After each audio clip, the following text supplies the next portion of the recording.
పూట కూటి కొరకు దేవుడిచ్చిన జీవితం విలువ తెలియకుండా అమ్మేసినోడు వ్యభిచారితో సమానం అన్నాడు. నేను మాట్లాడుతున్నాను చెప్పండి. తిండి కోసం దేవుడిచ్చిన విలువలను అమ్మేసే వ్యభిచారం లాంటి యాసావులు లేరండి. ఎందుకమ్మా ఈ పని చేస్తున్నావు, ఎందుకు తప్పు కదా, ఏదో కష్టపడి చేయొచ్చు కదంటే ఏం చేస్తామండి? చెప్పండి. పొట్ట కూటు కోసం. నేను అడుగుతున్నాను, కూడు కోసం జ్యేష్ఠత్వం అమ్మినోడినే వ్యభిచారని తిడితే, కూడు కోసమే వ్యభిచారం చేస్తే ఇంకేమని తిడతాడండి? ఆ మాట మీకు అర్థమవుతుందో లేదో? కూడు కోసమే జ్యేష్ఠత్వాన్ని ఇచ్చినోడిని వ్యభిచారం చేయకపోయినా వాడు వ్యభిచారాన్ని తిడితే, కూడు కోసమే వ్యభిచారం చేస్తే చంపేస్తాడు. గుర్తుపెట్టుకోండి. అవసరమైతే అడుక్కో, అవసరమైతే కష్టపడు, అవసరమైతే ఈదుల్లోకి పోయి భిక్షాటించేయి. దేవుడిచ్చిన ఆలయాన్ని దేనికి పడితే దానికి తాకట్టు పెట్టావో చంపేస్తానంటాడు. గుర్తుపెట్టుకోండి. వదిలేస్తానంటాడు. గుర్తుపెట్టుకోండి. విసర్జిస్తానని చెప్తాడు. నిన్నే కాదు, యాసావు పిల్లల ఎదోమీల్ని నక్కల పాలు ఎలా చేశానో నీ గృహాన్ని కూడా ఈడ్చేస్తానని చెప్తాడు. గుర్తుపెట్టుకోండి. చాలామంది మాట్లాడతాడు, దేవుడిచ్చిన దేహాన్ని చిన్ని విషయాలకి తాకట్టు పెట్టేస్తారు. బెటరు చక్క గొంతు ఇస్తాడు నీకు. నీ చక్కటి గొంతు ఇక్కడ దేవుని కీర్తనలు పాడతావు.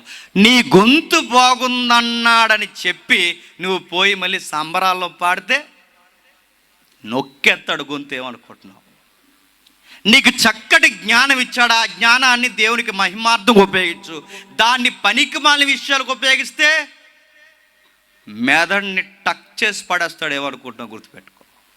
చూస్తాడు ఆయన, నీకు ఏదో ఒక వరం ఇస్తాడు. కొంతమంది మాట్లాడతారండి, ఏమైనా మాట్లాడదు చెప్పినావు, రే నువ్వు అక్కడికి వెళ్ళావా, అది తినలేదా, ఛే నువ్వు అది తినకపోతే నీ లైఫ్ ఏంటి, అది తినకపోతేనే నా లైఫ్. తిండికి లైఫ్కి సంబంధం పెట్టిన అడుగుతున్నాను.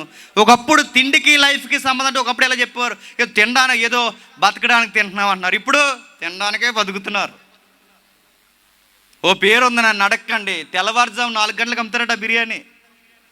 4 గంటలకి ఏంటండి అడుగుతున్నాను. మనం 7 గంటలకే టిఫిన్ చేయలేం, అలాంటి 4 గంటలకి ఎలా తినేస్తున్నారంటే తినడానికే బతుకుతున్నారు. పైగా స్టేట్మెంట్ లేటో తెలుసా?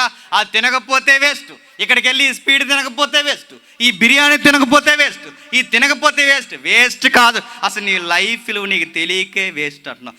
చిన్న స్వీట్ కొరకు, ఒక బిర్యానీ ప్యాకెట్ కొరకు నీ లైఫ్లో నీకు తెలియట్లేదంటే నేను దేవుడు ఏమంటాడు చెప్పినావు? రే వ్యభిచారి అంటాడు. ప్రతి చిన్న విషయానికి నువ్వు తాకట్లు పెడితే నీకు విలువ తెలియట్లేదు. వ్యభిచారాన్ని ఎందుకు పోలుస్తున్నాడు తెలుసా? నేను ఒకనున్నానని ఇచ్చిన వాడిని మరిచి నువ్వు ఒక కూరకు అమ్మేస్తున్నావంటే నేనేమనాలి? పర్పస్ అర్థమైందా నీకు?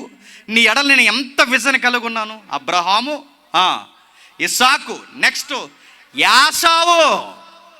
ఆ పొజిషన్ నువ్వు దేనికి అమ్మేసావు తెలుసా? కూరకు అమ్మేశావు. అందుకే వ్యభిచారు, భ్రష్టుడివి, నీకు లైఫ్ విలువ తెలియదు అన్న.